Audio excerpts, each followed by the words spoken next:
Thank you, Mr. Speaker. And with permission, I would like to update the House on our negotiations to leave the European Union.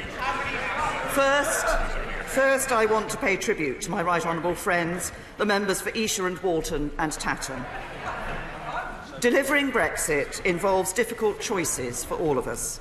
We do not agree on all of those choices, but I respect their views and I would like to thank them sincerely for all that they have done. Mr. Speaker, yesterday we agreed the provisional terms of our exit from the European Union, set out in the draft withdrawal agreement. We also agreed the broad terms of our future relationship in an outline political declaration. President Juncker has now written to the President of the European Council to recommend that decisive progress has been made in the negotiations, and a special European Council will be called for Sunday the 25th of November. This puts us close to a Brexit deal. Mr. Speaker, what we agreed yesterday was not the final deal. It is a draft treaty.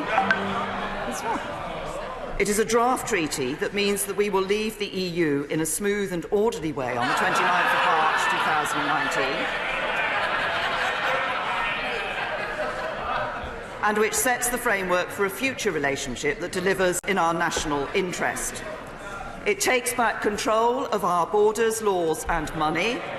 It protects jobs, security and the integrity of the United Kingdom, and it delivers in ways that many said could simply not be done. We were told that we had a binary choice between the model of Norway or the model of Canada, that we could not have a bespoke deal. But the outline political declaration sets out an arrangement that is better for our country than both of these, a more ambitious free trade agreement than the EU has with any other country. And we were told we will be treated like any other third country on security cooperation. But the outline political declaration sets out a breadth and depth of cooperation beyond anything the EU has agreed with any other country. So let me take the House through the details. First, on the withdrawal agreement, the full legal text has now been agreed in principle.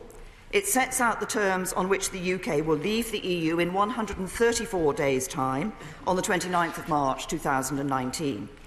We have secured the rights of the more than 3 million EU citizens living in the UK and around 1 million UK nationals living in the EU. We have agreed a time-limited implementation period that ensures businesses only have to plan for one set of changes. We have agreed protocols to ensure Gibraltar and the sovereign base areas are covered by the withdrawal agreement. And we have agreed a fair financial settlement far lower than the figures many mentioned at the start of this process. Mr. Speaker, since the start of this process, I have been committed to ensuring that our exit from the EU deals with the issue of the border between Northern Ireland and Ireland. I believe this issue can best be solved through our future relationship with the European Union.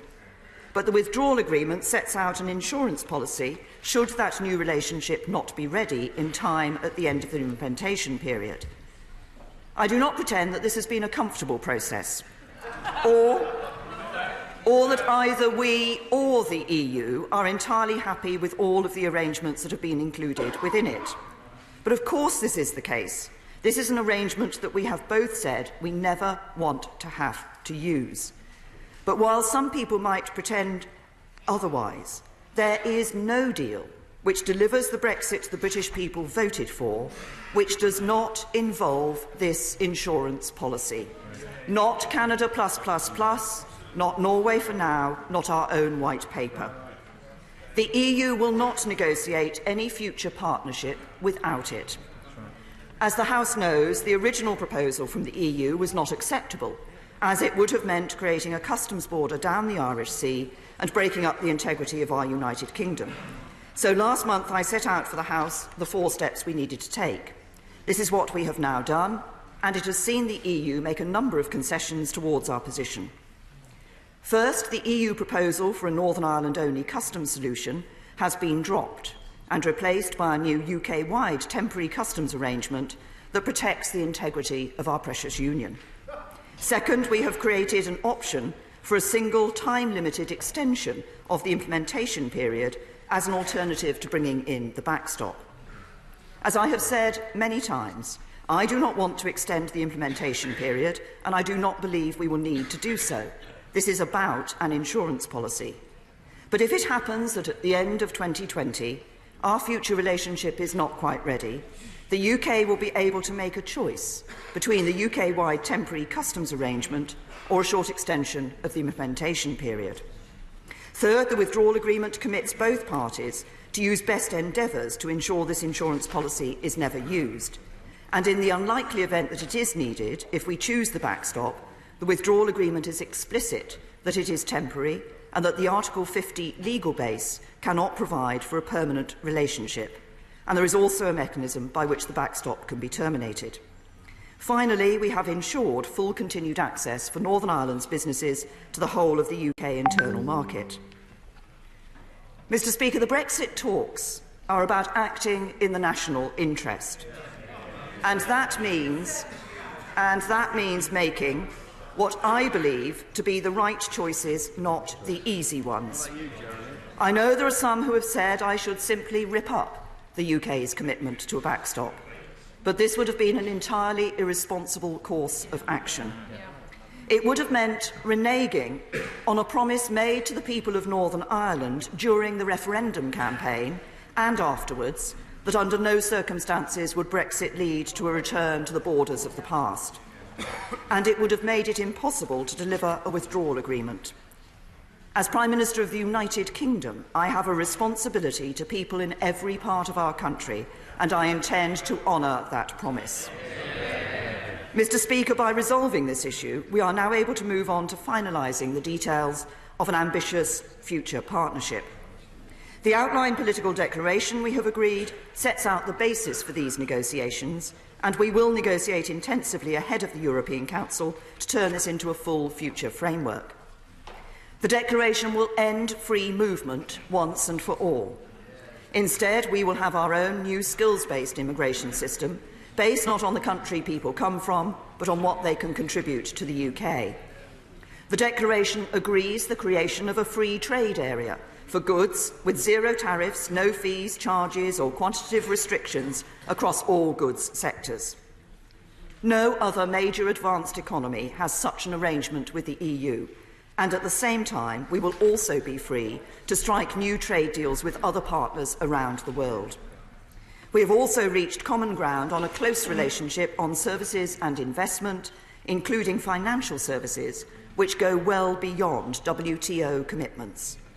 The declaration ensures we will be leaving the common agricultural policy and the common fisheries policy. So we will decide how best to sustain and support our farms and our environment, and the UK will become an independent coastal state once again. We have also reached agreement on key elements of our future security partnership to keep our people safe. This includes swift and effective extradition arrangements, as well as arrangements for effective data exchange on passenger name records, DNA, fingerprints and vehicle registration data. And we've agreed a close and flexible partnership on foreign security and defence policy. Mr. Speaker, when I first became Prime Minister in 2016, there was no ready-made blueprint for Brexit. Many people said it could simply not be done. I've never accepted that. I've been committed day and night to delivering on the result of the referendum and ensuring the UK leaves the EU absolutely and on time. But I also said at the very start that withdrawing from EU membership after 40 years and establishing a wholly new relationship that will endure for decades to come would be complex and require hard work.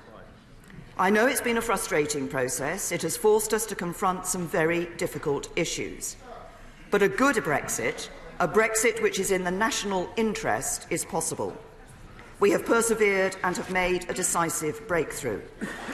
Once a final deal is agreed, I will bring it to Parliament, and I will ask MPs to consider the national interest and give it their backing. Voting against a deal would take us all back to square one. It would mean more uncertainty, more division, and a failure to deliver on the decision of the British people that we should leave the EU. If we get behind a deal, we can bring our country back together and seize the opportunities that lie ahead. And, Mr. Speaker, the British people want us to get this done and to get on with addressing the other issues they care about. Creating more good jobs in every part of the UK, doing more to help families with the cost of living, helping our NHS to provide first-class care and our schools to give every child a great start in life, and focusing every ounce of our energy on building a brighter future for our country. So, Mr. Speaker, the choice is clear. We can choose to leave with no deal, we can risk no Brexit at all, or we can